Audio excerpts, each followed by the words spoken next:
तर काल खूप प्रकृती अचानक बिघडली होती. पुण्यात खूप साथ चालू आहे आमच्या, खोकला वगैरे जनरल पण. आणि काय करावं काय कळत नव्हतं. पण तुमची मुलाखत घ्यायची आहे म्हणून सगळं पार करून आज इथे आलो. आणि मी एकटाच नाही, माझी ओळख काय सेलिब्रिटी वगैरे म्हणून करून दिली, पण खरं सांगायचं तुमचा फॅन म्हणून इथे आलेलो आहे. आणि खरीच गोष्ट आहे, म्हणजे राजकारणी लोक वेगळं बोलतात सगळ्यांसमोर पब्लिकमध्ये, पण आपल्याला काय तसं बोलता येत नाही, होय की नाही. तर त्यामुळे आणि एका राजकारणी माणसाचा इंटरव्ह्यू घ्यायचा म्हणल्यानंतरही थोडंसं मला नकोसच वाटलं होतं खरं सांगायचं दादा. म्हणजे कारण तुम्ही लोक, आम्ही कुठलेही प्रश्न विचारू देत, तुम्ही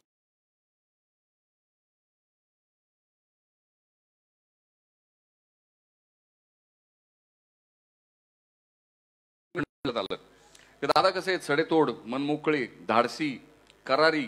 आणि काही वेळा काही लोक म्हणतात की उद्धट वाटतं त्यांचं बोलणं वगैरे, पण मला तर कधी व्यक्तिशः तसं वाटलं नाही. आणि सगळ्यात महत्त्वाची म्हणजे एक अनकॅनी सेन्स ऑफ ह्युमर असलेला नेता. आता ज्या माणसाकडे सेन्स ऑफ ह्युमर असतो त्याला परत दुःख कळतं, असं माझं मत आहे. आणि त्यामुळे तुमच्याशी एक लगाव आहे. वेगवेगळ्या स्तरातल्या माणसांना तुमच्याशी काय असेल ते असो, पण ते तुमचे फॅन आहेत. आणि म्हणून आज इथे आलोय. तर जरा वेगळे हटके प्रश्न विचारले तर चालेल का? आपल्याला जे कोणते प्रश्न विचारायचे ते विचारा.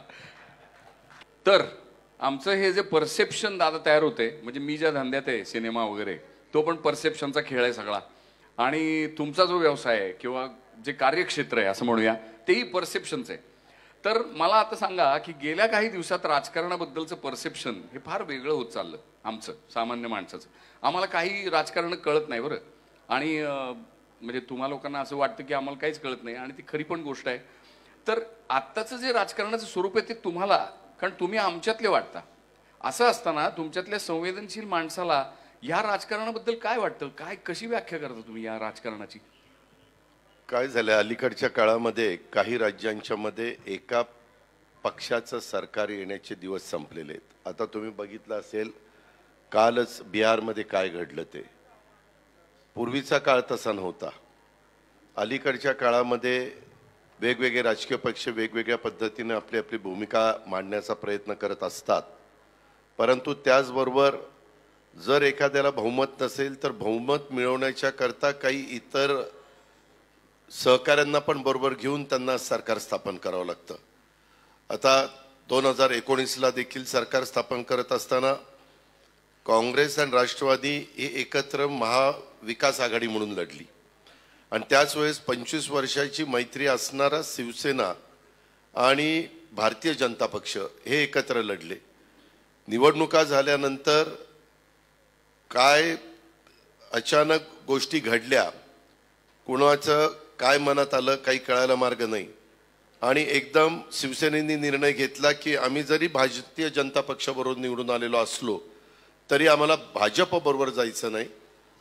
आमचे एक वेळेसचे विरोधक काँग्रेस किंवा राष्ट्रवादी असतील तरी आम्ही त्यांच्याबरोबर जायला तयार आहे.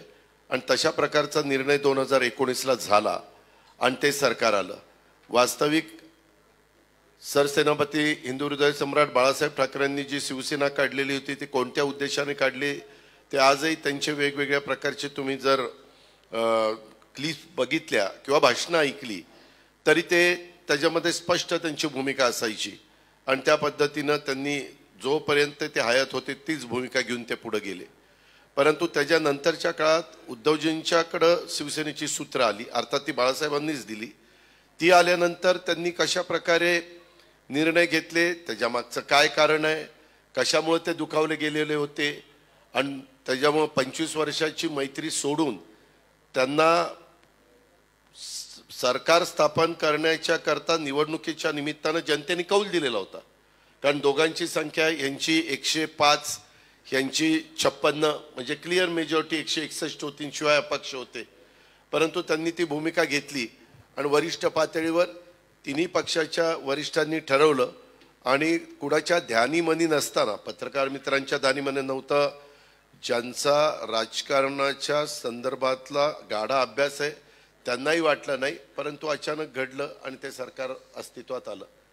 आणि त्याच्यातून विचारधारा वेगळी, भूमिका वेगळी. मग काय करायचं तर कॉमन मिनिमम प्रोग्राम केला गेला.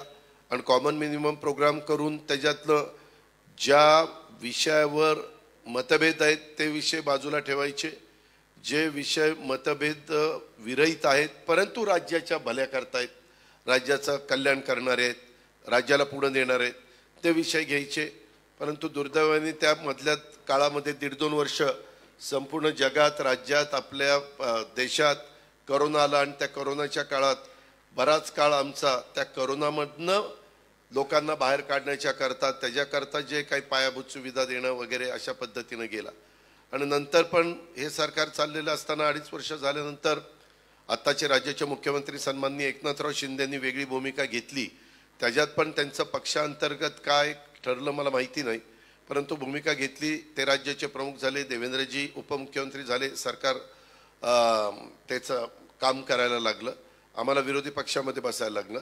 मी आपल्याला एक सांगतो की नुसतं विरोधी पक्षामध्ये बसलं तर तुम्ही विकासाची कामं करू शकत नाही.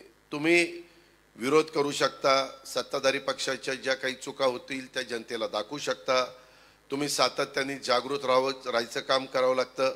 जर एखादी गोष्ट घडली तर त्याच्यामध्ये विरोधी पक्ष नेता म्हणून किंवा विरोधी पक्ष म्हणून तुम्हाला तुमची भूमिका तिथं स्पष्टपणे मांडावी लागते.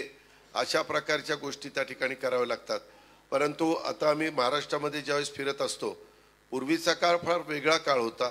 आताच्या काळामध्ये त्या गावच्या सरपंच असतील, उपसरपंच असतील किंवा गावातले कुणी कार्यकर्ते असू द्यात, कुठल्याही राजकीय पक्षाचे असू द्यात, त्यांना आपली विकासाची कामं झाली पाहिजेत, माझ्या गावातले प्रश्न सुटले पाहिजेत, माझ्या नगरपालिकेच्या वॉर्डाचे किंवा कॉर्पोरेशनच्या वॉर्डाचे प्रभागाचे प्रश्न सुटले पाहिजेत. अशा प्रकारे कटाक्षाने त्यांचा कल असतो, प्रयत्न असतो. आणि मग त्याच्यातून 5 वर्षांनी पुन्हा निवडणूक आल्यानंतर ती महिला राखीव तरी वॉर्ड होतो किंवा पुरुष असतो किंवा ओबीसी होतो, SC ST होतो, अशा वेगवेगळ्या प्रकारच्या गोष्टी त्याच्यामध्ये घडतात. आणि ते सगळ्या गोष्टी ह्या अलीकडच्या ह्या 5 वर्षाच्या काळात, म्हणजे आता ह्या सगळ्या गोष्टीला जवळपास 4.25 वर्ष झाली. ह्या 4.25 वर्षाच्या काळात महाराष्ट्रातल्या जनतेने या सगळ्या गोष्टी कशा कशा झालेल्या त्या पाहिलेल्या आहेत. त्याच्यावर प्रत्येकजण विचार करत असताना वेगळ्या पद्धतीने विचार करतो. मगाशी राजाभाऊ मानेंनी सांगितलं त्या पद्धतीनं साधारण इलेक्ट्रॉनिक मीडिया, सोशल मीडिया यांचा खूप मोठा पगडा आता ह्या सगळ्या गोष्टीवर आहे. मागं देखील 2014ला जेव्हा देशाचे पंतप्रधान नरेंद्र मोदी साहेब झाले त्यावेळेस सोशल मीडियाचा वापर किती वेगळ्या पद्धतीनं करता येऊ शकतो आणि जनाधार कसा बदलू शकतो हे उभ्या भारताने बघितलं. त्याच्या आधी परदेशामध्ये ते चालायचं, आपल्या इथं तितक्या पद्धतीनं कधी घडलेलं नव्हतं, परंतु आपल्यामध्ये 2014ला घडलं आणि त्या प्रकारे बदल झाला. 2019ला पण तीच परिस्थिती आपल्याला देशात पाहायला मिळाली. आता उद्याची 2024ची परिस्थिती आपल्या सगळ्यांच्या समोर आलेली आहे. हो, पण हे तुम्ही म्हणताय खरं की आपल्या नगरपालिकेचा, महानगरपालिकेचा विकास करायचा वगैरे, आम्ही काय पाहतो की प्रत्येक जणाची धाव सत्तेकडे आहे, सगळ्या गटातली लोक, सगळीकडचे. आणि राजकारण म्हणजे काय, मग एक साधा मुलगा जो ज्याला राजकारणाचं स्वप्न पडतं तो पहिलं होर्डिंग लावतो आणि मग त्या होर्डिंगमधनं आमच्यासारखी माणसं जेव्हा गावात प्रवेश करतात तेव्हा आम्हाला कळतं की इथले गुंड कोण आहेत, बरोबर. आणि मग त्यांच्यापासून मग तिथूनच सुरू होतं की त्यांना नमस्कार करत पुढे दाबवा. आता एका बाजूनी राजकारणाचं इतकं स्वार्थकारण त्याच्यात आलं, दुसरीकडनं गुन्हेगारीकरण आलं, भली धेंड अशी, आणि ती सरळ सत्तेमध्ये जातात आणि तुमच्यासारखी जी आमच्या विश्वासाची माणसं वरती बसलेली आहेत ती ते होऊ देतात. तर हे कसं काय?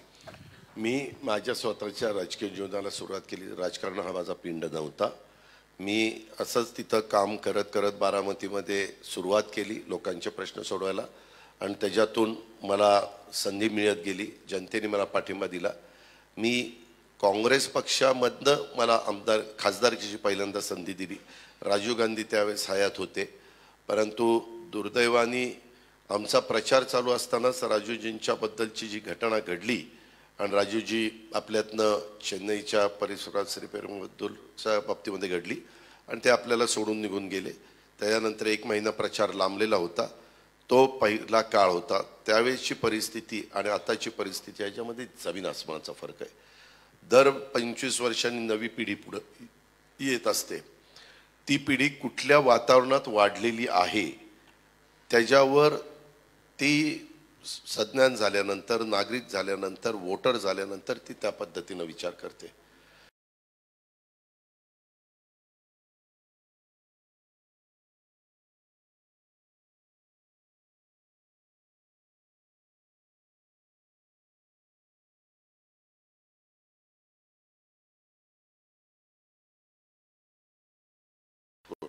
त्यावेळेस असले मग वेगवेगळे मान्यवर, यशवंतराव चव्हाण, मान्यवर वसंतराव नाईक असतील, यांनी त्या काळात महाराष्ट्रामध्ये सुसंस्कृत राजकारण कसं केलं पाहिजे हे चव्हाण साहेबांनी आपल्याला त्या काळात शिकवलं. त्यांची आजही पुस्तकं वाचल्यानंतर तुमच्या लक्षात येईल, साहित्य, कला, संस्कृती, क्रीडा या सगळ्या क्षेत्राशी ते समरस होऊन त्याच्यामध्ये भाग घ्यायचे, उपस्थित राहायचे, कार्यक्रमाला जायचे. काही कार्यक्रम स्टेजवर चालू असलेला तरी महत्त्वाचं पद असलं तरी ते पब्लिकमध्ये बसून ऐकायचे, प्रतिसाद द्यायचे. ह्या गोष्टी नंतर फार कमी होत गेल्या. आणि नंतरच्या काळामध्ये एखादा राज्याचा मुख्यमंत्री हा एवढा पॉवरफुल काही ठिकाणी झाला. उदाहरणार्थ NT रामाराव म्हणतील तीच आंध्रमध्ये पूर्व दिशा, नंतर चंद्रबाबू नायडू. इकडं तुम्ही आला तर चेन्नईला करुणानिधी किंवा जयललिता तर लागोपाठ एकट्याच्या ताकदीवर, त्यांच्यावर चित्रपट पण निघालाय, तो बघितल्यानंतर कळतं की कसं त्यांच्यावर किती वेगवेगळ्या प्रकारचे प्रसंग आले, परंतु त्या सगळ्या प्रसंगाला झुगारून त्यांनी एक स्वतःचं व्यक्तिमत्व डेव्हलप केलं आणि अम्मा म्हणून ते त्या भागामध्ये प्रसिद्ध झाल्या. आणि पूर्ण देश, पूर्ण राज्य हे त्यांच्या बरोबर राहिलेलं आपण सगळ्यांनी बघितलं. म्हणजे अशा प्रकारच्या गोष्टी अनेक राज्यांमध्ये घडल्या. मुलायमसिंग यादवच्या बाबतीमध्ये काही काळ घडलं, ममता बॅनर्जींच्या बाबतीमध्ये घडलं. ममता बॅनर्जी तर मध्ये एकट्या पडलेल्या होत्या, एकट्या व्हीलचेअरवर बसून प्रचार केला. डावे उजवे हात सगळे निघून गेलेले होते, परंतु वेस्ट बेंगॉलच्या लोकांनी त्यांना सपोर्ट केला. किंवा एकदम अचानक आलेलं व्यक्तिमत्व म्हणजे केजरीवाल. कुणाला वाटलं नव्हतं, राजकारणाशी तसं काही संबंध नव्हता, ब्युरोक्रेसीमध्ये काम करणारं व्यक्तिमत्व, परंतु तिथं जे आंदोलन झालं, समाजसेवक अण्णासाहेब हजारेंनी त्याच्यात भाग घेतलेला होता आणि तिथनं ते नेतृत्व पुढं आलं आणि 2 टर्मला पूर्णपणे दिल्लीची संपूर्ण सरकार काबीज केलं. तीच गोष्ट मान पण तसे बघितले तर खासदार होते. त्यांना म्हणजे अतिशय लोकप्रिय, म्हणजे मिमिक्री करणारे अशा पद्धतीनं त्यांचं व्यक्तिमत्व, त्याच्यावर कसं बोललं पाहिजे, काय बोललं पाहिजे, ते त्याच्यात निष्णातच होते. पण तो अचानक ते पंजाबचे वन साईड, अर्थात त्याच्यामध्ये केजरीवालांचाही वाटा आहे, पण मुख्यमंत्री झालेले आपण पाहिले. ह्या गोष्टी नंतरच्या काळामध्ये बऱ्याचशा ठिकाणी घडायला. इवन तेलुगू देशमचे असणारे आता पराभूत झालेले मुख्यमंत्री, परंतु ते किती वन साईड त्यांना पाठिंबा दिला. बरं, त्यांनी तिथं वीज फुकट दिली, पाणी फुकट दिलं, खूप योजना, मला वाटतं शेतकऱ्यांना 10,000 रुपये वर्षाला का काहीतरी अशी एक त्यांची योजना होती, ती त्यांनी दिली. वेगवेगळ्या घटकाला चांगल्या पद्धतीनं कार्यक्रम दिला, पैसे म्हणजे योजना दिला. तरी देखील संपूर्ण देशात त्यांचे पेपरमध्ये आपण ॲडव्हर्टाइजमेंट बघायचो. तेलुगू तिकडं तेलंगणा, जाहिरात मात्र महाराष्ट्रात आपल्याला 1 पेज सिंगल जाहिरात फ्रंट पेजला ऐकायला मिळायचे. मी म्हणायचो बाबा इथं काय, पण त्यांचं काय मनात असेल आणि नंतर लोकांनी त्यांना नाकारलं. म्हणजे आपली लोकशाही एवढी जिवंत आहे, कधी कुणाच्या पाठीशी उभं राहून कुणाला त्या पदावर बसवेल आणि कधी कुणाला घरचा रस्ता दाखवेल, हे अनेक उदाहरणं. म्हणजे तुम्ही इमर्जन्सीचा काळ आठवा, इमर्जन्सीच्या नंतरच्या निवडणुका, त्याच्यानंतर आलेलं जनता पक्षाचं सरकार, त्याच्यानंतर ते 2.5 वर्षात कसं पराभूत झालं, बाजूला गेलं, पुन्हा कशा इंदिराजी आल्या, नंतर अटल बिहारी वाजपेयींचं एक प्रगल्भ अशा प्रकारचं नेतृत्व आपल्या देशाला मिळालं, त्यांनी तो काळ कसा चालवला. त्याच्यानंतर मग मनमोहन सिंगजी आले, अर्थात त्यांना आणण्यामध्ये सोनियाजींचा मोठा वाटा होता, कारण म्हणजे हे मास लीडर नव्हते. कोण? डॉक्टर मनमोहन सिंगजी. ते RBIचे गव्हर्नर होते, ते PV नरसिंहरावांच्या मंत्रिमंडळामध्ये फायनान्स मिनिस्टर होते, परंतु अर्थव्यवस्थेवर जबरदस्त पकड होती आणि खुल्या आर्थिक धोरणाचा स्वीकार करून खऱ्या अर्थाने जगामध्ये मंदीची लाट आल्यानंतर भारत देश जो वाचला, त्याला एकमेव कारण म्हणजे डॉक्टर मनमोहन सिंग यांची खुली अर्थव्यवस्था, कारण तेव्हा मला त्यांच्याबरोबर 6 महिने खासदार म्हणून काम करण्याची संधी मिळालेली होती. आणि मग त्याच्यानंतर अलीकडच्या काळामध्ये 2014 साली एकदम अचानक झंझावाताने आलेलं मोदी साहेबांचं नेतृत्व, तेच मग रिपीट झालं 2019ला. आज देखील माझं मत आहे, तुमची मतं वेगळी असू शकतात, ऐकणाऱ्यांची मतं वेगळी असू शकतात, परंतु आज जर देश पातळीवर बघितलं तर तिसऱ्यांदा मोदी साहेबांना पंतप्रधान करायचं असा म्हणणारा वर्ग आज देशात मोठ्या प्रमाणावर आहे, राज्यात मोठ्या प्रमाणावर आहे. जे काही निर्णय ते घेतात, त्यांचं विजन, पूर्वीच्या ज्या काही घटना घडलेल्या होत्या त्याच्या संदर्भामध्ये त्यांनी त्याबद्दल, किंवा राम मंदिराचा प्रश्न असेल, असे अनेक गोष्टी, मोठे हायवे मोठे करण्याचा प्रश्न असेल, किंवा वंदे भारत रेल्वे सुरू करण्याचे प्रश्न असतील, विमानतळ डेव्हलप करण्याचे प्रश्न असतील. ज्यावेळेस परदेशामध्ये जातात त्यावेळेस परदेशामध्ये जो रिस्पॉन्स दिला जातो, एक भारताचं एक वेगळ्या प्रकारचं स्थान परदेशामध्ये आज निर्माण झालेलं आहे, ते असेल. अशा अनेक बाबी त्याच्यामध्ये आहेत. आणि त्यांच्याबद्दल काहींनी ठरवलेलं होतं की सगळ्यांनी एकत्र यायचं, एकाच एक उमेदवार द्यायचा, परंतु अजून आचारसंहिता चालू झालेली नाही आहे, निवडणुका जाहीर झालेल्या नाहीत. आणि आत्ताच ममतानी सांगितलं मी माझी स्वतंत्र लढणार. काल नितीश कुमारांनी लालू प्रसादांना सोडलं, ते पुन्हा इकडे आले, त्याच्यामध्ये मान म्हणालेत मी मला स्वतंत्र लढावं लागेल. त्याच्यामध्ये अखिलेशनी काहीतरी सांगितलं मी एवढ्याच जागा देऊ शकतो, घ्यायच्या असतील तर घ्या, नाही तर माझा मी लढणार. अशा हे सगळ्या गोष्टी त्याच्यातनं पुढे येत आहेत. शेवटी एवढ्या मोठ्या देशाचं नेतृत्व करत असताना मजबूत नेता असणं ते नितांत गरजेचं आहे. कारण अनेक रंगाची, जातीची, धर्माची लोक आपल्या जम्मू काश्मीरपासून कन्याकुमारीपर्यंत राहत आहेत.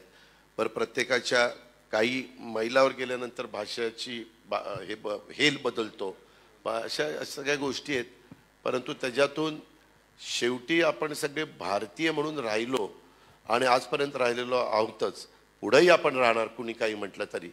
त्याच्यामध्ये डॉक्टर बाबासाहेब आंबेडकरांनी जे संविधान दिलेलं आहे त्या संविधानाने आपल्याला एकत्र करून ठेवलेलं आहे. आणि ते एवढं जबरदस्त संविधान आहे, किंवा त्यांनी दिलेली घटना, कायदे इतके चांगले आहेत की ते कुणावर असे अन्यायकारक नाही आहे.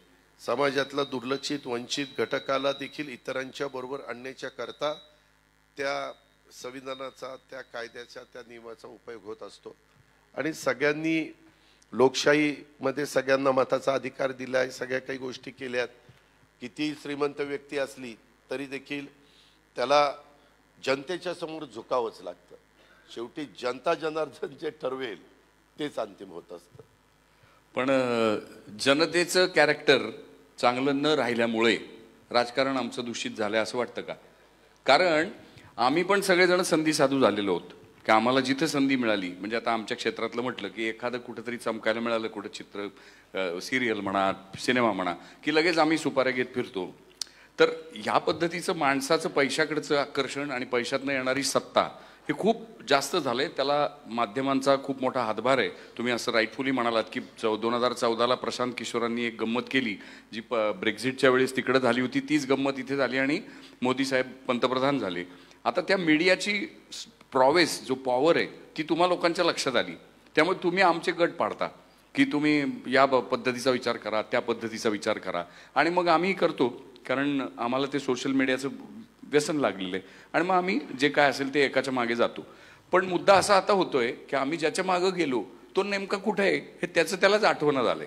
म्हणजे आता नाही का, आता तुम्ही म्हणाल की नाही, आता नितीश कुमार त्यांनी म्हणजे त्यांचं हे काढलं तर इकडं तिकडं तळ्यात मळ्यात चालूच आहे. बरं, आता आयडिओलॉजी नावाचा जो विषय आहे तो विषय काय उरलाच नाही. मग त्यापेक्षा म्हणजे मला एक असं वाटलं की बाबा सगळे पक्ष नष्ट करून टाकायची नावं आणि सगळ्यांनी इंडिपेंडंट उमेदवारांनी निवडून यायचं आपापल्या जीवावर. मग तिथे एकदम घोटाळ्याने बसायचं आणि ठरवायचं की आपण गिरीजी, हे बोलणं फार सोपं आहे. हे त्याच्यामध्ये झालं तर एक गोष्ट अशी आहे की आताच्या काळामध्ये जे नितीश कुमारांच्या बाबतीत घडलं त्याच्यामध्ये काहीतरी कारण असेल. आम्ही थोडंसं त्याच्या खोरात जायचा प्रयत्न केला. मला असं कळलं की लालू प्रसाद यादवांच्या पक्षाने ह्यांच्यातली काही आमदार फोडण्याचा प्रयत्न केला आणि त्याची कुणकुण राज्याचा प्रमुख म्हणून त्यांना त्या ठिकाणी लागली. ती लागल्यानंतर की बाबा आता मी मनाचा मोठेपणा दाखवला, हे सत्तेमध्ये नसताना ह्यांना पद दिलं, उपमुख्यमंत्रीपद दिले, मंत्रीपदं दिली, आम्ही एकत्र काम करायचं ठरवलं, पुढं एकत्र राहायचं ठरवलं. असं असताना ज्या प्रकारे तिथं काही गडबडी सुरू झाल्या त्याच्यातून तिथलं सगळं चित्र बदललं आणि पुन्हा नितीश कुमारांना ती भूमिका घ्यावी लागली जी आज तुम्ही बोलून दाखवताय.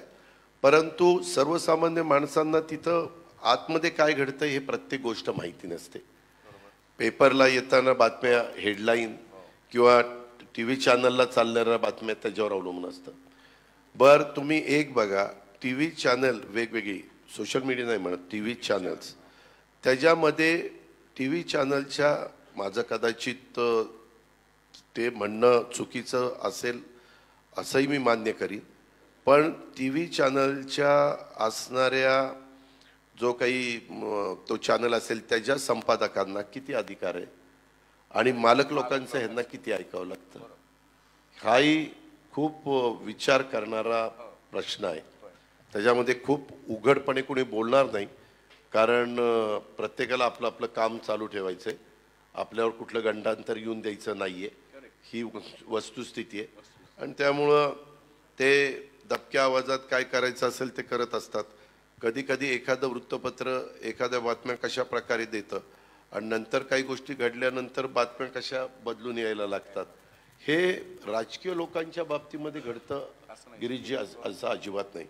कुठल्याही बाबतीत घ्या तुम्ही, इंडस्ट्रीवाले घ्या, इंडस्ट्रीवाले पण सरकार बदललं तरी आत्ता राज्यकर्त्यांच्या जवळ असणारे उद्योगपती हे बरेचसे सरकारच्या सत्ताधाऱ्यांच्या बरोबर ते मिळतं जुळतं घेतात. का घेतात? त्यांना त्यांची इंडस्ट्री चालवायची, त्यांना त्यांच्या काही परवानग्या असतील त्या घ्यायच्या. ह्याच्यात फक्त आजपर्यंत जास्त कुणी नागरिक किंवा कुणी बोलू शकत नाही ती म्हणजे टाटा कंपनी. टाटा कंपनीनी पहिल्यापासून त्यांची एक जी प्रतिमा आहे ती प्रतिमा त्यांनी सांभाळलेली. त्याच्यामध्ये काय एकदम ते असे आले आणि 10-15 वर्षात एकदम टॉपला गेले असं त्यांच्या बाबतीत घडलं नाही. काहींच्या बाबतीत घडलं, त्यांचे कष्ट असू शकतात, त्यांचं म्हणजे डोकं असू शकतं, काही बाबतीमध्ये ह्या जे काही शेअर्सचे वर खाली होतात त्या संदर्भातला त्यांचा अभ्यास असू शकतो. अशा वेगवेगळ्या बाबी त्याच्यामध्ये आहे. परंतु कुठल्याही क्षेत्राच्या संदर्भामध्ये आता मी पण अनेकदा 1991 साली मी राजकारणामध्ये आलो खासदार म्हणून, मी 87ला सुरुवात केली एक कार्यकर्ता म्हणून. परंतु मी आज बघत असतो त्याच्यातनं अनेक कार्यकर्ते पण साधारण जनाधार कुठं आहे, पुढारी लोक जे असतात किंवा साधारण काय आपल्याला पाहायला मिळतंय, मग कुठं आपण राहिल्यानंतर आपले प्रश्न सुटतील, कुठं राहिल्यानंतर आपल्याला पद देखील मिळू शकेल वगैरे वगैरे असा विचार करतात. आणि मनुष्य स्वभाव आहे तो काळ, म्हणजे आता तुम्ही शिवाजी महाराजांचा काळ आठवला तर तो वेगळाच होता. त्यावेळेस असले कायदे बियदे नव्हते, एकदम कडेलोटच होता. त्याच्यानंतरचा काळ बदलत बदलत गेला. ब्रिटिशांचा काळ वेगळा आला. ब्रिटिशांच्या काळात काही लोक ब्रिटिशांना सरेंडर झाले, काही लोक सरेंडर न होता शेवटपर्यंत लढत राहिले. देशाचा इतिहास बघितल्यानंतर काही राजघराणी त्यांनी ब्रिटिशांची मिळतं जुळतं घेतलं, त्याच्यावर त्यांचे किल्ले, त्यांचे महाल ते सगळे अबाधित राहिले. परंतु छत्रपती शिवाजी महाराजांचं किंवा छत्रपती संभाजी महाराजांचं तसं झालं नाही. ते लढत राहिले. कधी तह करत असताना ते थोडंसं 2 पावलं पुढं मागे सरले असतील, परंतु त्यांनी शेवटपर्यंत आक्रमकपणा त्या ठिकाणी सोडला नाही. तीच गोष्ट नंतरच्या काळामध्ये बाजीराव पेशव्यांच्या बाबतीमध्ये जर आपण बघितलं तर त्यांनी देखील तेच केलं. परंतु नंतरच्या काळामध्ये अनेक प्रकारचे बदल होत गेले आणि आताही देश पातळीवर देखील आता USA मध्ये जे राष्ट्राध्यक्ष आहेत, खूप जण म्हणतात आता तिथं ते येतील अशी परिस्थिती नाही, आता तिथं ट्रम्प येतील. म्हणजे मागे ज्या ट्रम्पला त्यांनी नाकारलं कोणी अमेरिकेनी नागरिकांनी, त्यांनाच पुन्हा येण्याची खूप चान्सेस जास्त आहेत. अर्थात शेवटी मतदार आज आहे तो निर्णय त्या ठिकाणी घेईल. तसं आपल्याही देशामध्ये ही सगळी परिस्थिती बघत असताना देश एकसंघ ठेवण्याच्या दृष्टिकोनातनं अनेक जाती धर्माचे लोक, सेक्युलर विचारधारा ही देखील आपल्या देशामध्ये महत्त्वाची आहे. आम्ही आज ही भूमिका स्वीकारलेली असली तरी आम्ही सर्वधर्म समभाव ही भूमिका मी कुठं सोडली नाही. आज देखील नितीश कुमारांना विचारलं तर नितीश कुमार सरळ सांगतात माझं सेक्युलर विचारधाराच आहे.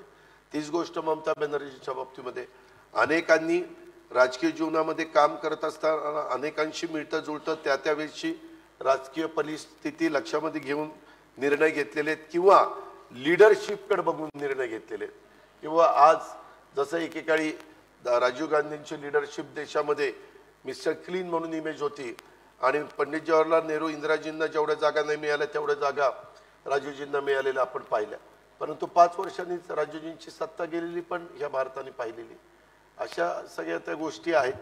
त्याच्यामुळे आताच्या काळामध्ये काळानुरूप थोडंसं सगळ्यांनीच आपलं मत त्याच्याबद्दल ठरवलं पाहिजे की बाबा हे जरा आता अस्थिर झालेलं आहे आणि प्रत्येकजण आपापल्या परीनं शेवटी मी तरी काम करत असताना आपला राज्याचा विकास व्हावा, राज्याचे प्रश्न सुटावेत, देशामध्ये पहिल्या क्रमांकाचं राज्य म्हणून महाराष्ट्राचा जो नावलौकिक आहे तो नावलौकिक टिकावा आणि सगळ्यांना गुण्यागोविंदांनी राहता यावं. कुठलाही घटकाला तिथं भीतीनं तो जगतोय किंवा तो अस्वस्थ आहे आणि तो राहतोय, एक एक दिवस तो काढतोय, अशा प्रकारची वेळ कुणावरच येता कामा नये या मताचं मी. पण किती बरोबर बोलला तुम्ही. म्हणजे निर्भय समाज असला पाहिजे. पण आता तुम्हीच मगाशी म्हणालात की बऱ्याच लोकांना भीती वाटते की काहीतरी होईल म्हणून मग ते एका वळचणीला जाऊन थांबतायत. तर हे जे काय गणित होते ते काय, म्हणजे ते भय कितपत योग्य आहे असं दाखवणं, अशा पद्धतीची त्याच्या संदर्भामध्ये काय होतं, आम्ही ज्यावेळेस विरोधी पक्षात असतो त्यावेळेस कुठला ना कुठला मुद्दा काढायचा. तुम्ही बघा आता नितीश कुमारांची ज्यावेळेस ते लालू प्रसाद यादवांच्या बरोबर होते RJD बरोबर, त्यावेळेस त्यांची भाषणं आणि आता ते जी भूमिका घेतली आता त्यांची भाषणं ही त्याच्यामध्ये बदल तो करावा लागतो त्यांना. त्याच्यामध्ये शेवटी लोकांना पण पटवून देण्याच्या करता का ही भूमिका घेतली हे सगळ्याच गोष्टी आपण ओपन करू शकत नाही. पण काही गोष्टी की लोकांच्या मनामध्ये त्या नेतृत्वाच्या बद्दल एक विश्वासार्हता तरी कमी होऊन देता कामा नये, नाहीतर तुम्ही राजकारणात टिकणारच नाही. अगदी बरोबर. पण हीच विश्वासार्हता म्हणजे आम्हाला ते असं म्हणले होते की काय जान दे देंगे लेकिन भाजपा के साथ नहीं जाएंगे. तर मग आपलाच नेता असतो आणि आपल्याच नेत्याच्या त्या वाक्यावर कसा काय विश्वास ठेवायचा, कारण आता दुसरीच परिस्थिती आली. तर हे फार कुचंबणा आमच्यासारख्यांची होते. मान्य आहे, तुम्ही राजकारणात नसल्यामुळे, तुम्ही एक कलाकार असल्यामुळे, परंतु जबाबदार नागरिक असल्यामुळे तुम्ही त्या अँगलने विचार त्या ठिकाणी करत असता. आता उदाहरणच घ्या, कलाकार म्हणून एक आठवलं, नाना पाटेकर काय म्हणाले, माझं पूर्णपणे कुटुंब आणि माझे वडील काँग्रेस विचाराचे होते कारण त्यावेळेस काँग्रेसच होती. नाना पाटेकर आले त्यावेळेस म्हणले मी शिवसेनेचा होतो, म्हणले ना की मी शिवसेनेबरोबर होतो. आणि बाळासाहेबांचे विचार अनेकांना आवडले होते, दादा कोंडकेलाही आवडलेले होते, तसेच त्यांनाही आवडले, ते त्यांच्या विचाराबरोबर राहिले. त्याच्यानंतर आता ते म्हणतात की मला भाजपचे विचार आवडतात. आता तीच व्यक्ती, तोच कलाकार, परंतु त्या काळामध्ये त्यांच्याही मनामध्ये मतपरिवर्तन झालं. त्यालाही काही कारण असू शकतात ना. ते जर आपण नानांशी बोललो तर तुम्ही पण नानांशी गप्पा मारू शकता, मी नाना दिलखुलासपणे सांगणार, नाना काय हातचा बच्चा ठेवणार नाही, ही वस्तुस्थिती. हो, नाही पण नाना उत्तम अभिनयपटू आहेत हे तुम्हाला माहिती. अभिनयपटू पण उत्तम नाना वक्ता पण आहे. हा, नाना उत्तम वक्ते आहेत आणि अतिशय भारतातले कसलेले अभिनेते आहेत. परखड त्यांचं हे असतं, तेच म्हणजे परखडपणा म्हणा किंवा इतरही गुण यांचा अभिनय ते उत्तम करतात. तर त्यामुळे पण मला वेगळंच म्हणायचंय दादा की तुम्ही आत्ता बऱ्याच विषयांना स्पर्श केला आणि फार महत्त्वाचं बोललात तुम्ही की आम्ही आमच्याकडेच बघतो एका परीनं की ह्या नानांच्या उदाहरणातनं तुम्ही सांगितलं की आम्ही पण वेगवेगळी वळचण पकडतो आहोत, नागरिक म्हणून, मतदार म्हणून. आम्ही वेगवेगळ्या वेळेस, पूर्वी जे एक आयडिओलॉजी नावाचा विषय होता, एक काहीतरी विचारधारा, आणि ती धरून तुम्ही सगळेजण जायचात म्हणजे राजकारणी लोक. आणि मग त्याच्यात जर समजा नाही सत्ता आली, लोकांना जाऊन सांगायचं की बाबा आमची विचारधारा कशी चांगली, आम्ही कसं चांगलं काम करू. ते जर नाही पटलं तर सत्तेतनं म्हणजे विरोधी बाकावर बसायचं. त्याचा कधी अपमान वाटत नव्हता, लोकांना त्याचा कधी त्रास वाटत नव्हता. विरोधी पक्षांमध्ये इतकी चांगली आपल्या मांदियाळी आहे महाराष्ट्रातच घडलेली, आणि त्या लोकांनी इतकी मोठमोठी कामही उभी केलेली आहेत, म्हणजे सत्तेमार्फत करवून घेतलेली आहेत. किंवा आता हे नुकतंच आडम मास्तरांनी जे उभं केलं सोलापुरात, आणि त्याला मोदी साहेबांनीच बळ दिलं. म्हणजे आडम मास्तर तर कधीच सत्तेत नव्हते, पण ते काम झालं सोलापुरात जे झालं ते. तर असं पूर्वी होत होतं. दुसरी गोष्ट म्हणजे इथे एक अत्यंत आदरणीय असं मोठं पवार साहेबांसारखं नेतृत्व एक तयार झालं होतं की ज्याच्या छायेखाली, छत्रछायेखाली अनेक जणांची नेतृत्व उभी राहिली.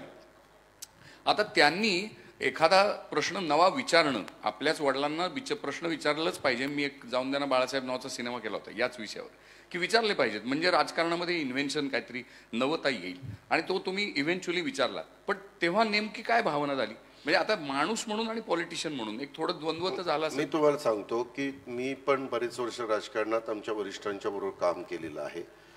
ज्या ज्या वेळेस जी जी भूमिका घेतली गेली, त्या भूमिका का घेतली गेली हे न विचारता एक कार्यकर्ता म्हणून त्या भूमिकेचं समर्थन करणं आणि पुढे जाणं, एवढा एकमेवच विचार आम्ही त्या ठिकाणी केला. त्याच्या संदर्भातलं बाबा 91ला आम्ही काँग्रेसमधून उभं राहिलो, 95ला काँग्रेसमधून उभं राहिलो, 99च्या निवडणुका आल्या त्यावेळेस परकीय मुद्दा पुढे आला, परकीय मुद्दा काढला गेला, आणि आता आपल्याला ह्यांच्याबरोबर जायला नाही पाहिजे, कारण देशाचं पंतप्रधान पद एका परदेशी व्यक्तीला का द्यायचं, त्याच्यातनं फूट पडली. ठीक आहे, वरिष्ठांनी निर्णय घेतला, आम्ही मान्य केला. हा निर्णय झाला मे जूनमध्ये, आणि जुलै ऑगस्ट सप्टेंबर ऑक्टोबर 4 महिन्यांनी पुन्हा काँग्रेसच्या बरोबरच सरकार स्थापन करायला सांगितलं. आम्ही ज्युनियर होतो, ठीक आहे सरकार स्थापन करायचं करा, आम्ही त्या पद्धतीने सरकारमध्ये आलो. परंतु त्यावेळेस सिनियर नेते असणारे भुजबळ साहेब असतील, तारिक अनवर असतील, संगमाजी असतील, आज संगमाजी हयात नाही, परंतु पदमसिंह पाटील असतील, विजयसिंह मोहिते पाटील असतील, हे सगळे दिग्गज नेते होते. परंतु आज त्याच्यातला एकही नेता बरोबर नाही आहे. आज सगळेच नेते बाजूला गेलेले आहेत. त्यावेळेस आम्ही ज्युनियर होतो, मी असेल, जयंत पाटील असतील, दिलीप वळसे पाटील असतील, सुनील तटकरे असतील, आर पाटील असतील, आर पाटील आज हयात नाही आहेत. त्याच्यामुळं त्या गोष्टी आम्ही करत गेलो, आणि उद्याच्याला कधी काळी अनेकदा विचार करत असताना भारतीय जनता पक्षाबरोबर पण जायचं ठरवलं गेलेलं होतं, आणि आम्हाला सांगण्यात आलेलं होतं. तुम्हाला आठवत असेल 2014ला पूर्ण निकाल लागायच्या आधी, विधानसभेचा पूर्ण निकाल लागायच्या आधी टी व्हीला लगेच प्रफुल्ल पटेलांनी स्टेटमेंट केलं, आम्ही बाहेरनं भारतीय जनता पक्षाला पाठिंबा देणार. वरिष्ठांनी निर्णय घेतला, आम्ही गप्पा ऐकून घेतला, आणि त्या प्रकारे पाठिंबा दिला गेला. आणि त्यावेळेस शिवसेनेला बाजूला ठेवलं, सरकार आलं, देवेंद्रजी मुख्यमंत्री झाले. त्याच्यानंतरच्या काळामध्ये पुन्हा आम्हाला सांगण्यात आलं की आता सरकारमध्ये आपण पण जायचं, परंतु पुन्हा काय घडलं माहिती नाही. म्हणले नाही, जरा अडचणी आहेत, सोडून द्या, आम्ही आपलं विरोधी पक्षात काम करत राहिलो. ह्या ज्या गोष्टी आता आम्ही पण 1991 ते 2024-23 32 वर्ष आम्हाला पण झाली ना. शेवटी उद्याच्याला विचार करत असताना पुढच्या कार्यकर्त्यांचं काय, पुढच्या पिढीचं काय, उद्याच्याला काय भवितव्य आहे, कामं करत असताना आज देशामध्ये कोण नेतृत्व म्हणून आपल्याला दिसतंय, एक मजबूत नेता, जागतिक दर्जाचा नेता म्हणून कोण दिसतंय, कुणाला विजन आहे. आज आपला भारत देश तुम्ही पहिल्यापासून बघा, कुणीतरी एक मजबूत नेता असेल तर देश पुढे चाललेला आहे. पंडित जवाहरलाल नेहरूजींच्या काळात तेच घडलं. महात्मा गांधींनी अहिंसेचा मार्ग सांगितला, त्यावेळेस खूप दिवस गांधी नेहरूंची विचारधारा ह्याचा एक पगडा संपूर्ण त्या काळातल्या लोकांच्यावर होता. ती पिढी आता बऱ्याच अंशी आपल्याला दिसत नाही. नंतरच्या काळात इंदिराजींचा पगडा होता. त्याच्यानंतरच्या काळामध्ये इंदिराजी जरा इमर्जन्सीच्या बाबतीत त्यावेळेस जनतेला वाटत होतं की हे चुकीचं झालेलं आहे, हे जरा हुकुमशाही पद्धतीचं झालेलं आहे, लोकांनी नाकारलं. त्याच्यानंतर पुन्हा काही बदल झाले, पुन्हा इंदिराजी आल्या, परंतु नंतर त्यांच्या कशा पद्धतीनं सुरक्षितेनं त्यांना म्हणजे त्यांच्यावर गोळ्या घातल्या हे आपण सगळ्यांनी बघितल्या. तो जबरदस्त धक्का आपल्याला होता. त्याच्यानंतरच्या काळात राजीवजी आले, राजीवजींचा काळ आपण सगळ्यांनी बघितला. याचा अर्थ ह्या देशामध्ये एक कोणतरी मजबूत नेता असल्याशिवाय देशाचा कारभार नीट चालत नाही असं माझं स्पष्ट मत झालं आहे. माझं मागे जनता पक्षाच्या काळात त्यावेळेस अनेकांनी वेगळी भूमिका घेतली आणि वेगळी भूमिका घेऊन एक वेगळा बदल केला. जनता पक्ष म्हणून नवीन पक्ष उदयाला, नांगरधारी शेतकरी म्हणून त्या ठिकाणी आला. त्या काळामध्ये अनेकांनी विशेषतः बिहार, उत्तर प्रदेशमध्ये फार मजबूत भूमिका घेतली गेलेली होती आणि बाकीच्यांनी सगळ्यांनी साथ दिली. परंतु ते सरकार तर 2-2.5 वर्ष पण टिकलं नाही. अतिशय हुशार माणसं त्याच्यात होती, हुशार, परंतु ती हुशार माणसांची सगळी डोकी एकत्र आल्यावर सगळंच बट्ट्याबोळ झाला की नाही. म्हणजे ती खिचडी झाली. खिचडी चालत नाही आपल्या लोकांना. पण आता तुम्ही जे असं म्हणताय की काय स्थल काल परत्वे परिस्थितीनुसार वेगवेगळ्या गोष्टी कराव्या लागतात, पुढची पिढी, मोठं नेतृत्व, त्यावेळेसच्या परिस्थितीचा विचार करावा लागतो. पण म्हणून हे राजकीय वातावरण सगळं एवढं गढूळ का व्हायला पाहिजे? म्हणजे जबाबदारीनी, सभ्यपणाने मत भिन्नता का नाही बोलली जात? ते पण आपल्याला हे का गिरीशजी, टाळी एका हाताने वाजत नाही, दोन्ही हात लागतात. काही जण रोज सकाळी 9-10 वाजले हो की भोंगा वाजतो, चालूच करतात, वाजतोच. हो. आणि ते बोलताना कधी एखादं चांगलं घडलं तरी त्याला सपोर्ट करायचं असं कधी नसतं. चांगलं झालं तरी त्याच्यातलं वाईट काय झालंय तेच काय कुणाच्या मनात नसणार तिथं आणायचं आणि त्याच्यावर त्याचं डोकं गर गर गर गर गर केलं पाहिजे. हे असले जे प्रकार आहेत ना. नाही, आणि त्याच्यामध्ये मीडियावाल्यांचा पण भरपूर हात आहे. म्हणजे ती मंडळी त्यांना खूप TRP मिळवून देतात असं माझं वैयक्तिक मत आहे. पण नाही, ते मीडियावाले काय म्हणतात ठेव का, आम्ही ज्यांचं दाखवल्यानंतर आमचा TRP वाढतो त्यांचंच दाखवणार. पण TRP वाढवण्याच्या नादात ते वाईट भाषा वापरतात असंही माझं मत आहे की जास्त वाईट बोललं, काहीतरी एकदम टोकाचं काहीतरी बोललं की लोक अरे काय बोलले हे बघा म्हणून लोक सगळे बघत. बरोबर आहे. त्याच्यामुळं तुम्ही बघा, मी अलीकडं कधी फार कुठे काही वेडेवाकडे शब्द कधीच वापरत नाही. मी 12-15 वर्षापूर्वी एकदाच वापरला, जी माझी पूर्ण. ऍक्च्युअली ते ना तुम्ही अतिशय मनापासून बोलला होता, हे लक्षात येत होतं. आमच्या गावाकडे काय बोलतात ते सांगायला लागलं तर काय होईल. पण तिथं मी आपलं सुसंस्कृत नेते यशवंतराव चव्हाण साहेबांच्या तिथे तुम्ही जाऊन आत्मक्लेश केला सकाळी 7 ते संध्याकाळी 7. आणि तेव्हा ठरवलं की बाबा आपण आता हे राजकीय क्षेत्र निवडलेलं आहे. आपण जरी आपल्याला ग्रामीण भागातले काही शब्द माहिती आहेत, म्हणी माहिती आहेत, काही गोष्टी माहिती आहेत, तरी ग्रामीण भाग आता 50%च राहिलेला आहे. आता शहरी भाग 50% झालेला आहे. ह्या शहरामध्ये अनेक बाहेरच्या राज्यातली पण लोक आलेली आहेत. सुशिक्षित सगळे पिढी, विशेषतः इंग्रजी माध्यमातून शिकलेली किंवा वेगळ्या प्रकारचा विचार करणारी अशी मोठ्या प्रमाणावर आहे. आणि त्यांना हे शब्द एवढे खटकतात त्यापेक्षा त्या शब्दाला आपल्या तोंडातनं बाहेरच पडून द्यायचं. बरोबर. पण हा दिलदारपणा तुम्ही दाखवलात, चूक मान्य केली, तिथे जाऊन आत्मक्लेश केला. मी आतापर्यंत जेव्हा चुकलो त्यावेळेस सांगितलेलं ही माझी चूक झाली. कारण माझं स्वतःचं स्पष्ट मत आहे.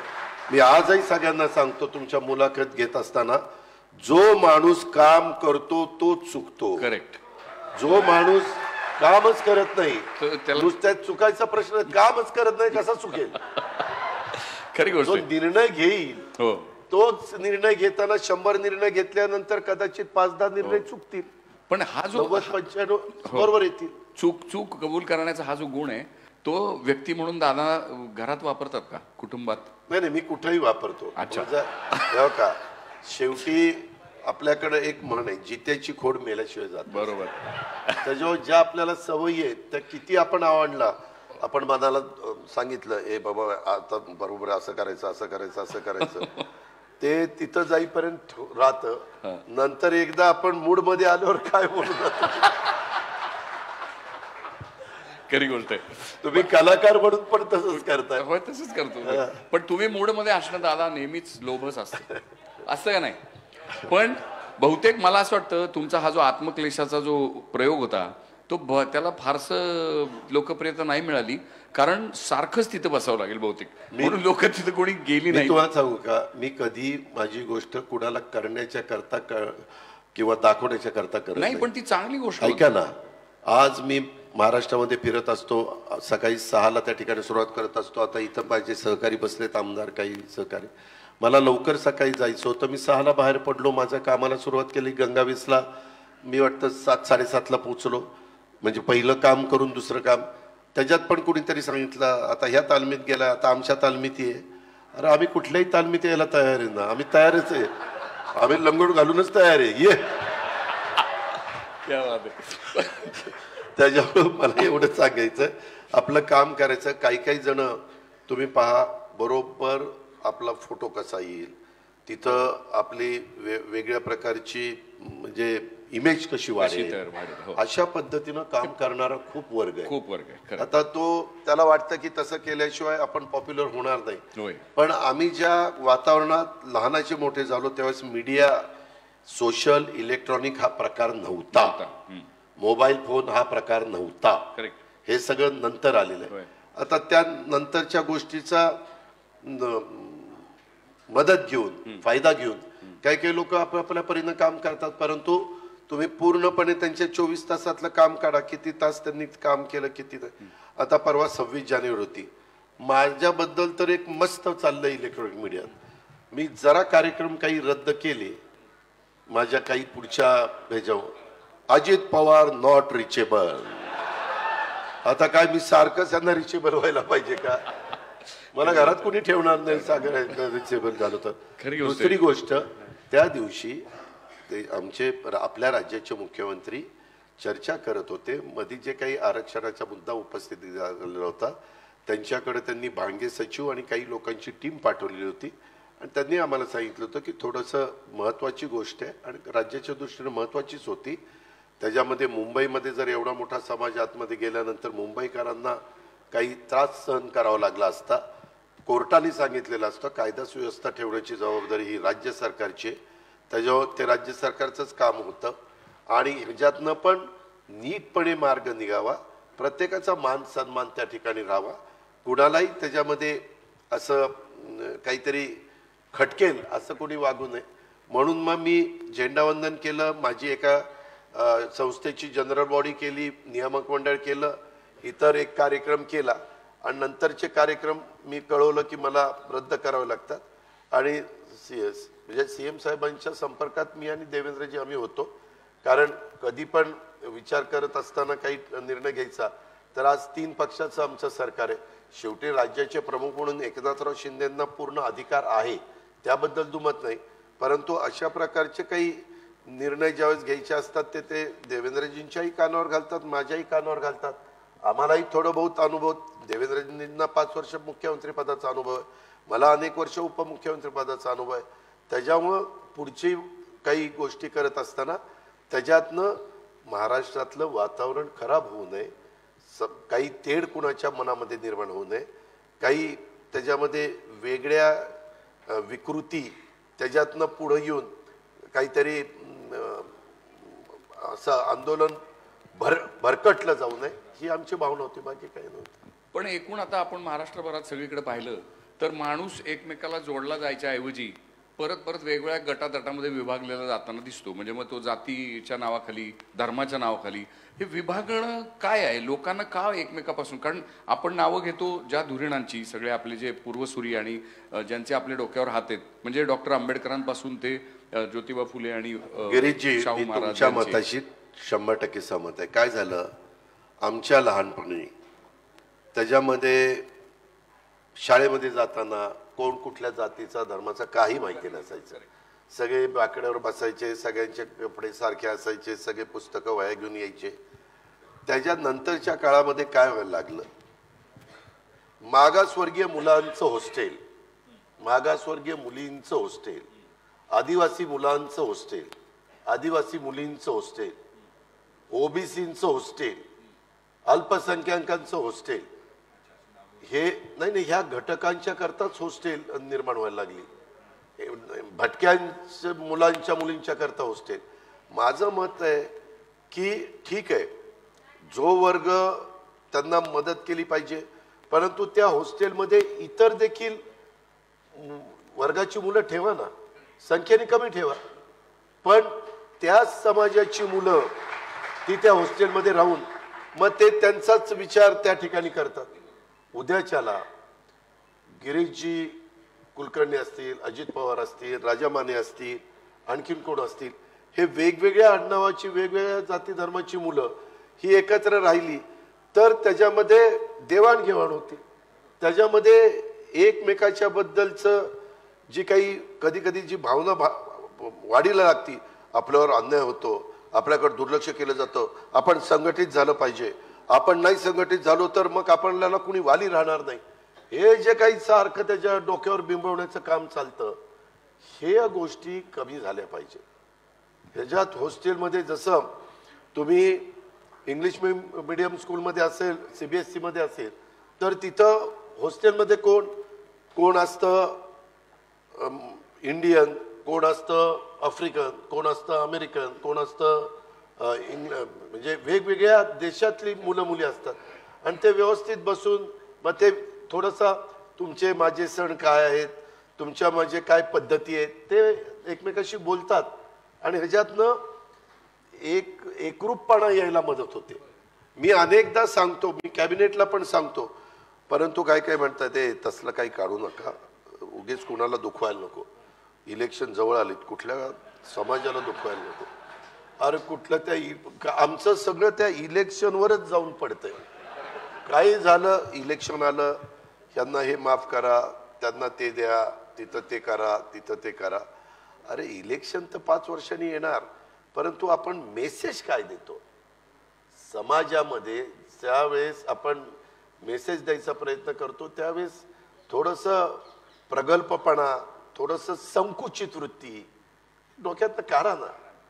त्याच्यात आम्ही पण काढायला तयार आहे, परंतु त्याच्यात बघा स्वतःला शहाणा समजायला लागलाय, आता मोठा नेता झालाय, आता अध्यक्ष झालाय पक्षाचा.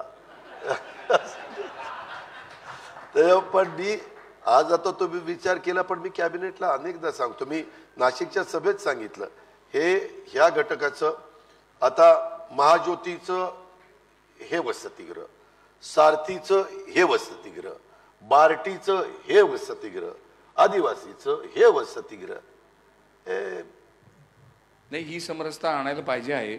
आणि त्याच्यासाठी म्हणजे असं वाटतं की तुमच्यासारखे पुढारी जर जनतेला रोखठोकपणाने हे सांगतील की बाबा हे बरोबर आहे, तर ते कदाचित बदल घडतील, पण सावकाशीने घडतील, लगेच काय घडतील अशातला भाग नाही. पण एखाद दुसरी इलेक्शन सोडावी लागेल कदाचित त्यासाठी, पण तोपर्यंत आमचं वय होऊन जायचं. नाही नाही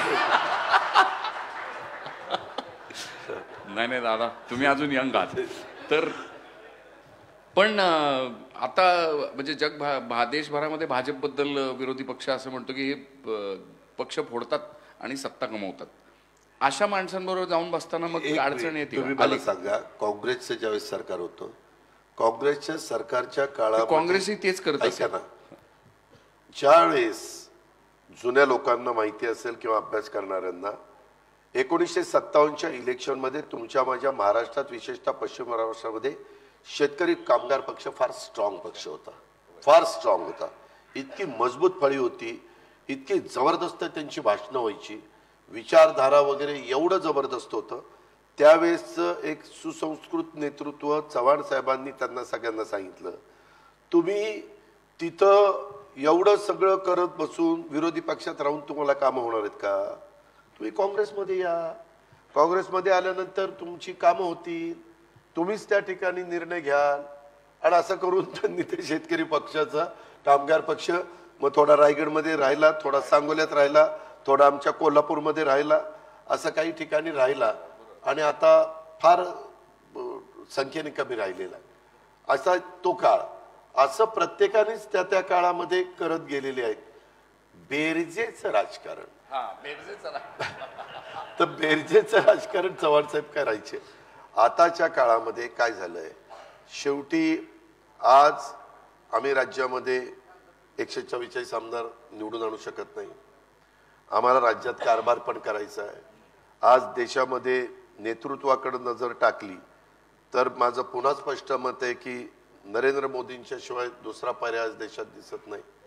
मग त्यांच्या नेतृत्वाखाली त्यांचं विजन आणि त्यांचं जे काही सकाळपासून कामाची पद्धत, म्हणजे दिवाळी नाही, सण नाही, काही नाही, ह्याला बॉर्डरवर जायचं, जवानांच्या मध्ये ते साजरं करायचं, जेट लॅक नाही, परदेशातनं आलं की लगेच कार्यक्रम. त्या दिवशी सोलापूरला आडम मास्तरांचा कार्यक्रम झाला, दुपारी म्हणले मी जाणार आहे साऊथमध्ये आणि संध्याकाळी जाणार आहे तामिळनाडूमध्ये आणि तिथून पुढं दिल्लीला.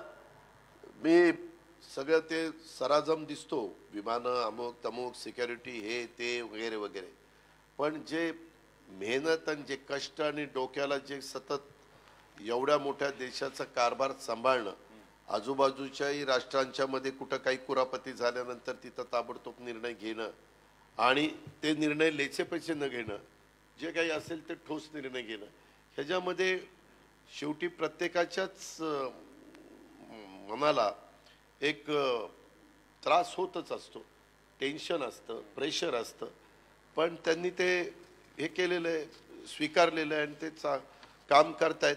हे बाकीचे भांडत बसतात एकमेकाशी. पण हे ज्या तपास संस्था आहेत त्यांचा वापर करणं म्हणजे बऱ्याच लोकांचं काही निघतच नाही. म्हणजे चालू राहतं तपास, ही झाली आणि त्यांचं काही निघत नाही. मग हे कसं काय? त्या संदर्भामध्ये आमच्या पण तपास यंत्रणांनी तपास केलेला आहे. ठीक आहे, तपास यंत्रणेचा तपास करणं हे त्या ठिकाणी काम आहे. आता मागे काय होतं, एकच गोष्ट सारखी सारखी सारखी सांगितल्यानंतर लोकांना त्याच अँगलने ते विचार करतात. आमचं मधल्या काळात महाआघाडीचं सरकार होतं, त्यावेळेस गिरीश महाजनांना अडचणीत आणण्याचा प्रयत्न झाला नाही का? त्याच्या संदर्भामध्ये तपास यंत्रणेकडनं देवेंद्र फडणवीसांना अडचणीत आणण्याचा प्रश्न झाला नाही का? कितीतरी लोकांची मी तुम्हाला नावं दाखवतो. हो ना, मी दोन्ही बाजूनी म्हणतोय, हे कशाला असं का केलं जातं? ते त्याच्या संदर्भामध्ये जर माहिती काही मिळाली आणि तर तपास केला तर गोष्ट त्या ठिकाणी वेगळी. खरं तर ह्या सगळ्या संस्थांना स्वायत्तता आहे, त्यांनी स्वायत्ततेचा वापर करून त्या गोष्टी केल्या पाहिजेत असं माझं स्पष्ट मत आहे. पण त्याच्यात ज्यावेळेस कुणाच्या बाबतीत घडतं त्यावेळेस बोललं जातं की तपास यंत्रणा येतील. आता त्याचा बोबाटा जास्त होतो. इन्कम टॅक्सला जर वाटलं की यांनी इन्कम मोठा केलाय परंतु टॅक्स दिला नाही तर ती यंत्रणा तपास करणारच. माझ्याकडे आता फायनान्स आहे, माझ्याकडे GST आहे, म्हणजे SGST माझं म्हणजे राज्याचं स्टेटचं आणि CGST केंद्राचं. तर आम्हाला पण त्या CGSTला SGSTला हे रेट टाकायचा अधिकार आहे. त्याच्यामध्ये कुणी चुकीचं सापडलं तर जेलमध्ये टाकायचा अधिकार आहे. पण मी त्या कमिशनरला सांगतो, तुझं जे असेल तुझी टीम नियमाप्रमाणे करा. कुणालाही त्याच्यात मुद्दामून बळजबरीनं कुणीतरी सांगते म्हणून त्रास देता कामा नये. तुमच्या सोर्सेसमधनं माहिती आली, कुठं GST कुणीतरी चुकवलेलं असेल, अशा प्रकारची कागदपत्र तुम्हाला मिळाली तर जरूर तुम्ही जा, तुमचं काम करा, अशा पद्धतीने मी सांगतो. आता मग आता माझ्या काळामध्ये GSTचा रेट पडल्या तर अजित पवारांनी मुद्दाम रेट टाकल्या असं पण म्हणण्यात अर्थ नाही. आम्ही पण उद्याच्या झालंच तसं. बघा अजित पवार आता GSTचा रेट टाकण्याला लागला असं होतं. असं होते. बरं, पण तुम्ही आता सत्तेत आहात आणि एकूण तुम्ही म्हणताय की महाराष्ट्राची नक्की काय कल्पना करता तुम्ही? म्हणजे येत्या दिवसामध्ये महाराष्ट्राचा विकास काय पद्धतीने झाला पाहिजे, नेमकं आपल्याला काय हवंय? माझं स्वतःचं स्पष्ट मत आहे की राज्यात आणि देशामध्ये लोकसंख्या मर्यादित राहिली पाहिजे. त्याबद्दल सगळ्यांनी अतिशय स्पष्ट भूमिका घेतली पाहिजे. वेगवेगळ्या जाती धर्माच्या लोकांनाही सांगितलं पाहिजे, कुठल्याही धर्मामध्ये किती पण तुम्ही लोकसंख्या वाढवा असं सांगितलेलं नाही, किती मुलं तुम्ही जन्माला घाला असं काही सांगितलेलं नाही. तिथं पहिलं सगळ्यांनी लक्ष दिलं पाहिजे. आणि त्याच्यानंतरच्या काळामध्ये वेगवेगळ्या आत्ता तरुण मुलगा तयार झाल्यानंतर त्याचं क्वालिफिकेशन पूर्ण तो ग्रॅज्युएट झाल्यानंतर त्याच्यानंतर तो त्याच्या पायावर उभं राहायला पाहिजे, अशा प्रकारचं शिक्षण तिथं देण्याची गरज आहे. पूर्वी होतं 11वी म्हणजे ब्रिटिशांच्या काळापासून 11वी PD FY TY 75ला ते थांबलं, म्हणजे 47 ते 75 पर्यंत होतं. 75 ते आत्तापर्यंत 10वी 11वी 12वी FY SY TY असं आलं, त्याच्यात बदल केले पाहिजेत. आता काही गोष्टीचं शिक्षण देऊन त्याचा काहीच मुलांना मुलींना उपयोग होत नाही. ते जरा पुस्तकं बाजूला ठेवली पाहिजेत. त्यावेळेसची परिस्थिती बघून ती पुस्तकं तयार केली होती. आता जग इतकं पुढे गेलंय, 21वं शतक आणि काय चंद्रयान आणि वगैरे सगळं सगळं सगळं सगळं झालेलं आहे. त्या तुमच्या मोबाईलने तर सगळं जगच त्या मोबाईलमध्ये आणून ठेवले. पाहिजे ते कुठल्याही गोष्टी तुम्ही बघू शकता. अशा वेळेस त्याला अनुसरून शिक्षण त्या मुलांना मुलींना त्या बाबतीमध्ये दिलं पाहिजे असं माझं स्पष्ट मत आहे. मी सतत हे सांगतोय. मी आज फायनान्स मिनिस्टर म्हणून एज्युकेशन मिनिस्टर दीपक केसरकर जे पूर्वी इथं पालकमंत्री होते त्यांनाही मी ते सांगितलं. ह्या क्षेत्रातले आमचे कमिशनर सूरज मांढरे असतील, या क्षेत्रातले आमचे सचिव असतील, बाकीचे अभ्यासक असतील, त्यांनाही सांगतो की हे केल्याशिवाय गत्यंतर नसेल. काळानुरूप आपल्याला काही गोष्टीच्या बदल हा करावाच लागेल. काही ज्या आपल्या वर्षानुवर्ष चालत आलेल्या ज्या परंपरा आहेत त्या टिकवल्या पाहिजेत. त्याचा मान सन्मान ठेवला पाहिजे. वडीलधाऱ्यांचा आदर केला पाहिजे. त्याही बद्दल दुमत असायचं काही कारण नाही. पण त्यांनी पण त्या पद्धतीनेच वागलं पाहिजे. नाहीतरी आपला आदर करतोय म्हणून इच्छाचा ह्याला कसं पाहिजे तसं असंही करून चालत नाही. त्याच्यामध्ये म्हणजे प्रत्येकाने आपापल्या परीनं किंवा ठीक आहे आता आपलाही बराच काळ झाला, आता ह्यांना आपण त्या ठिकाणी संधी देऊया, पुढच्या पिढीला तयार करूया, त्याच्या पुढच्या तयार असं ते झालं पाहिजे. पण ते खरंच राजकारणामध्ये निवृत्तीचं वय असलं पाहिजे का? नाही नाही, निवृत्तीचं वय कारण बाकी सगळ्या क्षेत्रात आहे हो. म्हणजे इव्हन आम्हाला सुद्धा गिरीशजी, आता आपली इतकी चांगली मुलाखत चाललेली का त्याच्यात मिठाचा खडा टाकायचा मिठाचं नाही नाही तसं नव्हे. जनरल असं म्हटलं. पण मला आठवतंय दादा, म्हणजे तुम्हाला कदाचित ते माहिती नसेल नाही, तुम्हाला आठवत नसेल, पण माझे एक ज्येष्ठ मित्र आहेत जे कोयनेमध्ये चीफ इंजिनियर होते आणि मोडक आणि दादांनी त्यांच्या म्हणजे त्या दादा आणि ती सगळी अधिकारी टीम यांनी इतकं भन्नाट महाराष्ट्राला म्हणजे कायम आयुष्यभर आपण कृतज्ञ राहावं असं काम केलेलं आहे. आणि ते काम मी जाऊन तिथं पाहिलं. त्याच्यावर आम्हाला सिनेमा करायचा होता. आणि आम्हाला मोडक सर म्हटले की दादा परवानगी देतील तुम्हाला शूट बीट करायला तिथे. पण ते राहून गेलं. ते येत्या दिवसात करू आम्ही. पण विषय असा होता की लेक टॅपिंग केलं होतं आपण. आणि ते लेक टॅपिंग माहिती आहे ना, कोयनेचा मोठा जलसागर आहे आणि त्याच्यात खालून भोग पाडले आणि मग ते पाणी घेऊन आपण जलविद्युत तयार करतो. तर ते अलीकडे पाडलं गेलं होतं. म्हणजे जमिनीतनं भोग पाडलं. जमिनीतनं खालून. हा, जमिनीतनं पाडलं होतं. तर ते अलीकडे पाडलं गेल्यामुळे उन्हाळ्यामध्ये पाणी मागं जायचं, सरायचं आणि ते उघडं पडायचं होतं आउटलेट. आणि तिथून मग जलविद्युत करता यायची नाही म्हणून ते पुढे जाऊन आतमध्ये खोलात पाडायचं होतं जमिनीतनं भोग. तर ते काम करायला जे आपली कोयनेचं जे जलविद्युत केंद्र आहे ते फार इम्पॉर्टंट आहे. कारण ते भारताची सगळी महाराष्ट्राची सगळी ग्रीड बॅलन्स करायला उपयोगाला येतं. तर तिथली वीज निर्मिती बंद ठेवावी लागणार होती आणि दादांनी तो निर्णय दिला होता की करा बिंदास, मी सांगतो. आणि ते त्या सगळ्याच टीमनी म्हणजे फार धाडसानी ते काम केलं. भारतीय तंत्रज्ञांनी, ऑफिसर्सनी. आपल्याला नेहमी असं वाटतं की सरकारी माणसं काम करत नाहीत, पण ते मिरॅक्युलस काम केलं. आणि माझा असणारे मोडक म्हणून चीफ इंजिनियर आणि त्या सगळ्या टीमवर विश्वास होता. आपण आपल्या लोकांच्यावर विश्वास ठेवायला शिकलं पाहिजे. आपली लोक चांगलं काम करू शकतात, तेवढी धमक आणि ताकद त्यांच्यात आहे. सारखं शंका घ्यायची जमल का नाही, ह्याला जमल का नाही. ठीक आहे, 1 तास झाला 1 तास. हो, 40 मिनिटं होती राजा. झालं आता शेवट. पण आमच्या डिजिटल मीडियाचा हा जो उदय जो आहे तो कोविडच्या काळामध्ये झाला. आणि राजाभाऊ मानेंनी त्याचं संस्थापक म्हणून जबाबदारी घेऊन त्यांनी ते उभं केलेलं आहे. तर त्यांना त्या डिजिटल क्षेत्राला एक सन्मानानं वागणूक मिळाली पाहिजे. त्याच्यावर मागाशी ऐका ना गिरीजी, मागाशी राजाभाऊ बोलत असताना मी ते बारकाईनं ऐकत होतो. आमच्याकडे ते डिपार्टमेंट आहे एकनाथराव शिंदे साहेबांच्याकडे, प्रसिद्धी आणि हे. पण मी तिथंच ढकलतो अशातला भाग नाही. मला सारखे फोन येत आहेत. पुढची माझा 5ला कार्यक्रम होता. हे काय हसन मुश्रीफांचे सारखे फोन येत आहेत. तर त्याबद्दल माझी राजाभाऊंनाही विनंती आहे.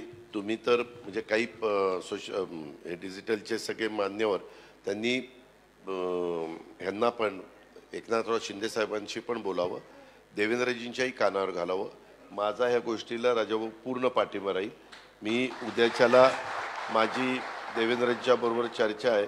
काल मी आणि CM त्या शंभूराज देसाईंच्या लग्नात एकत्रच होतो, तर मी त्याच्यामध्ये सकारात्मक आहे.